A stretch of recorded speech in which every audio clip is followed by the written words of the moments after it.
So, ladies and gentlemen, welcome to our KRSsatsang of the week. And here I am in a beautiful, serene place. It's alone, so no one's here to infect me. And hopefully I'm not infecting anybody. I don't know if I'm infected or not. I feel healthy. I feel robust.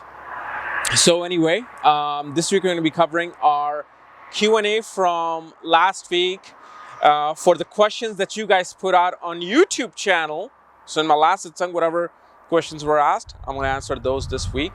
And as always, if you do not know your planetary placement and all your astrological details, for that, check out the links here. Check out my full astrological report under the shop section, including my books, consultations, and link to my academy, Vedic Astrology Academy, where I'm currently teaching planets through nakshatras and ascendant through nakshatras, which actually remedies. And I also teach certain other activation techniques of the nakshatras. So let's start out with our first Q&A. And I hope you guys can hear me.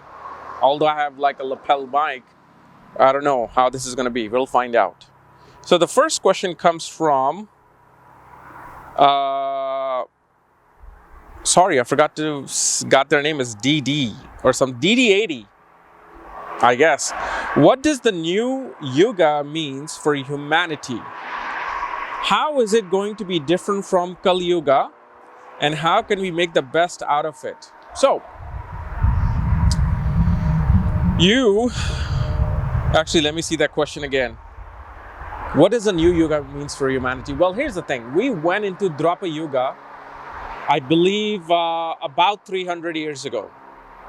And right from 300 years ago, electricity was discovered. Okay, everything related to electricity, electrons, photons, neutrons, everything was discovered from that point onward. So this is the age of electricity, where we're gonna make use of the biggest electrical power given to us for free, which is the sun. So even though we're right now dealing with grids, we are dealing with all kinds of electrical plugins. Ultimately, Dwapara Yuga says you are going to have energy for free. And it's also going to excel to a higher age than the sleeping dark ages of Kali Yuga. Okay? So in Kali Yuga, people were very dumb and ignorant. In Dwapara Yuga, it's not so bad, but it's still bad because you're not going to get to a higher level of consciousness and intelligence until Treta Yuga. After that will be Satya Yuga, where you are blossoming in your intelligence, where your brain is at probably 100% capacity. So in this particular period, we are starting to find some things.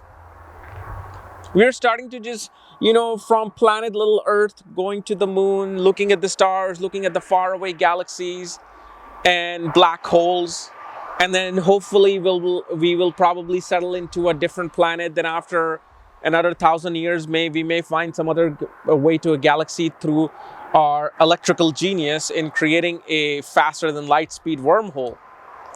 So that's what this particular age is. But because it's higher, what humanity simply wants, it wants to excel. It wants to excel higher and higher. And the highest form of, our self is connecting with that divine source, that main hub. And what's the best way you can, take advantage of this is to pretty much live in harmony with nature, but most importantly, disconnecting with the grid. Because this yuga is trying to show us that, hey, you've got a free energy source here for everything. And even according to Sri Aurobindo, sun is not this hot ball of fire, it's electricity. It's electrical. So, pretty much, regardless of what yuga, and you should be progressing yourself towards connecting with the higher self, higher source. Okay, as much as people will think, well, oh, what is this nonsense? We wanted some practical information.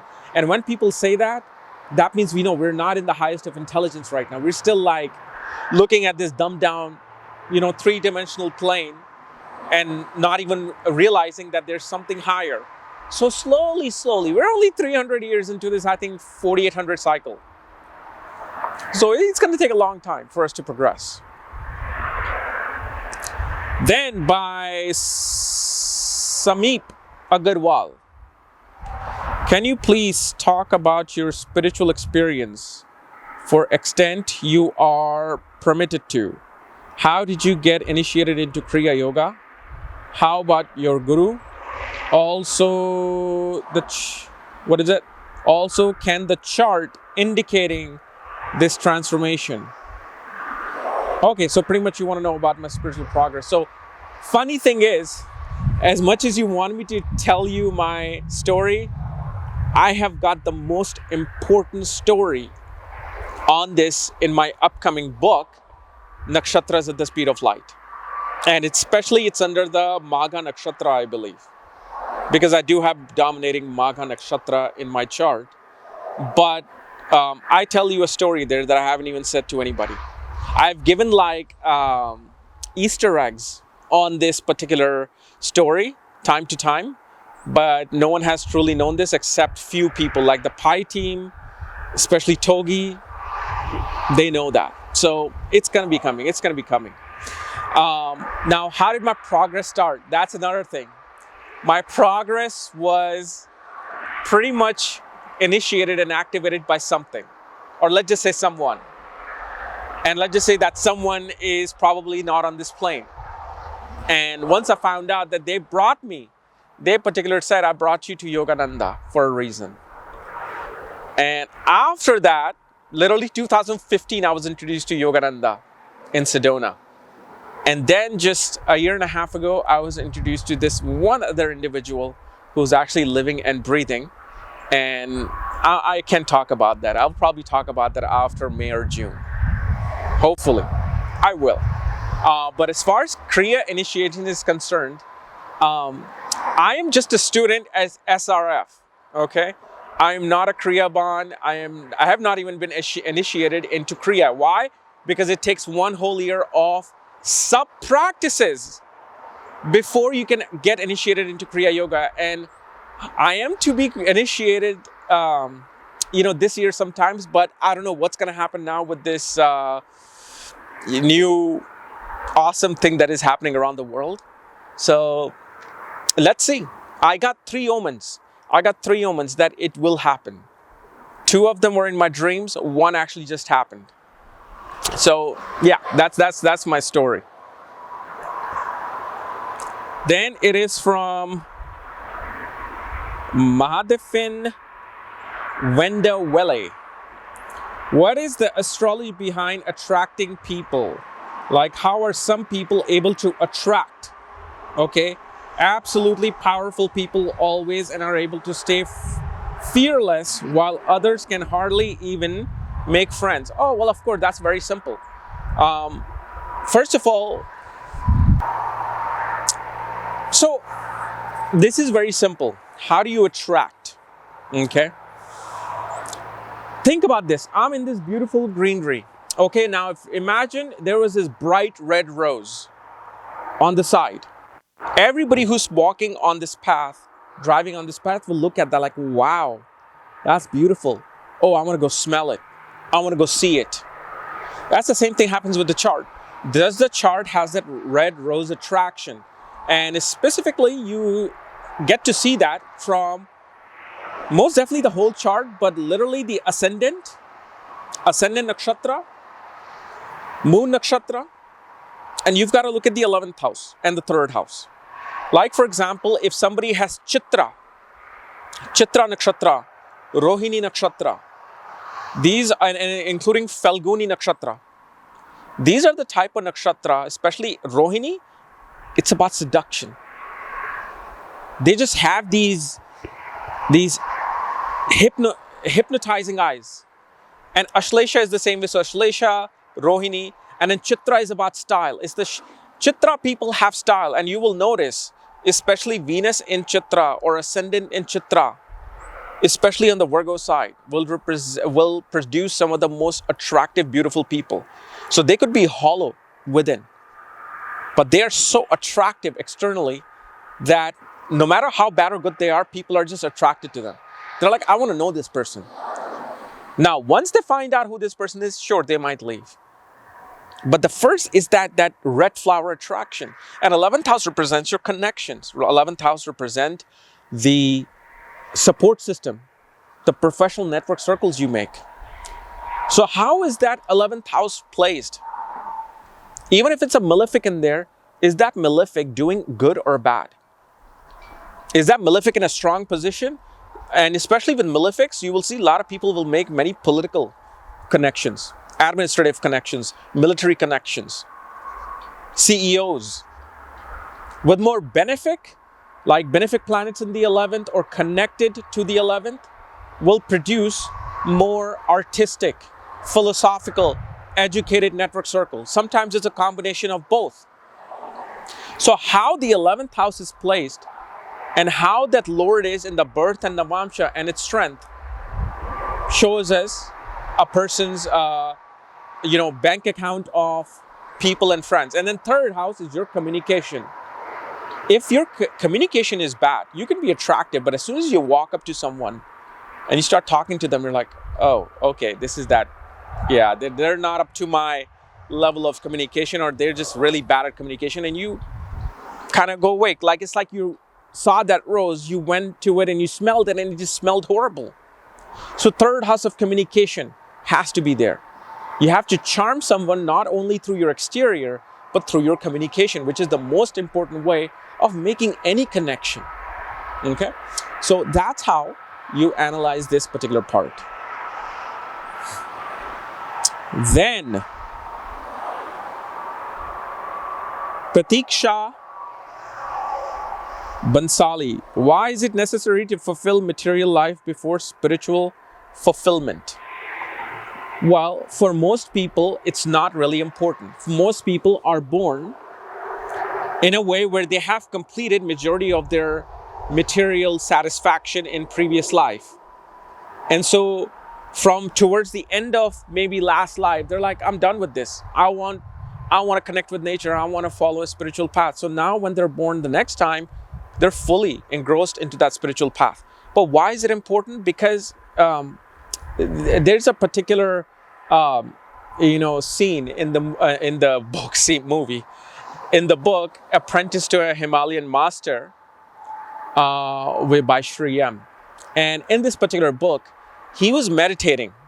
His guru, Maheshwarnath Babaji, told him that meditate. And he showed him a particular kriya and to put his attention in the middle of the eye. But all Sri M was thinking about was masala dosa, which is my favorite food. So his guru came in and he said, oh yeah, so you're concentrating on the third eye. He's like, yeah. And he's like, oh, so it's shaped like a masala dosa. And he told him that go and have masala dosa tomorrow and have as much as you can, because after tomorrow you will not have the desire for masala dosa anymore. He said it's important to indulge in something that you are so attracted to, that you are so immersed into before you can go away from it. So it's important to calm this mind by fulfilling your main desire and engross in this material plane. Because listen, this material plane is here for some reason. It's not just so we can progress to the higher self of God. It is there for our enjoyment. That's why Lakshmi exists. You've got to pay respect to Lakshmi by paying respect to her creation of giving you material wealth, whether it's a beautiful hut, to a mansion, to a horse or a car. So it becomes important to engross yourself in it. And once you have fulfilled that satisfaction, only then you can think about, okay, what else is here now? Oh, I'm not satisfied with any of this. Oh, spirituality is next. Let me see what that is about. So it is important in that sense. The other thing I actually wanted to add to this particular riddle of, going into the material things, and you got to understand, if it's a new soul, if you're a new soul or in the middle of your journey as a soul, it is going to be very tough to suddenly just give up everything and go. And this is why a soul has to see. God has put this material world because as a new soul, God wants you to see what is all these things through 5 senses. And through lifetimes after lifetimes, when you progress with this evolution of 5 senses, then there's another stage to the soul, just like yugas. Then you're progressing towards the older stage where soul is like, I feel like I've already had this sometime in my past. I want to know something more. So whenever somebody says, no, you should give it up because God is the number one, and you will see the dance of God and the absolute, happiness that you get through it. Well, they don't realize that they might be an old soul who is ready to progress there. If you're a new soul, you're supposed to be enjoying all these things. And there's nothing wrong with enjoying anything of this nature. But the thing is, don't overdo it. Even as a new soul, don't overdo it. Keep a balance. Keep a balance. But the reason why it's just important is because you've got to go through that curiosity of seeing the rose. Even though you're going towards your meditation room or meditation practices with your guru, you saw that rose, you're like, I want to see it. Otherwise, it'll be in your mind all constantly. And not everybody gets, highly realized masters and gurus as their mentors. So, just take it step at a time. But new souls will enjoy. From the moment they're born, they're attached to the earthly things. To the moment they die, and they'll have to reborn maybe 500 times before they go to their medium age of the soul. The souls have ages. Don't think that souls don't have age. You can't just be a new soul coming out of the black hole and just suddenly you're ready to go to God. That's not how this works. It's like a university. You have to go through the first year, second year, third year, fourth year. Then, does D10 chart have any effects on our personality? Oh, absolutely. D10 chart is actually more prominent in terms of who you are when I meet you, or you meet me, or you meet someone else. What are they showing about themselves is the D10. Because what D10 is, what you're doing out in the world. Even let's say you commit suicide. Everybody's going to know about the suicide. That means you did something in the world as your karma that now everybody knows. This is why D10 is actually extremely important to know who is this person externally, and what are they trying to do in life. And you can even find out their internal things. D10 is actually very important for not just career, not just your power, but anything. Even marriages can be seen from the D10 chart. I've started to notice that the marriage timing matched with the houses and lords of the D10. But that's something I'm just in the middle of research, so I can't really say, oh, yeah, it is doing that. But yes, absolutely. Then it's by Wesley Daniel. I'm studying Western astrology and I'm so interested in mixing it with Vedic astrology. You inspire me. What would you say is the easiest way to do that? Well, thank you so much. I'm glad I can inspire you, but that's one thing you don't want to do. You don't want to mix Western with Vedic so much that it becomes a cluster mess. One thing you want to understand is that, like in Western astrology, they use Uranus, Neptune, and Pluto.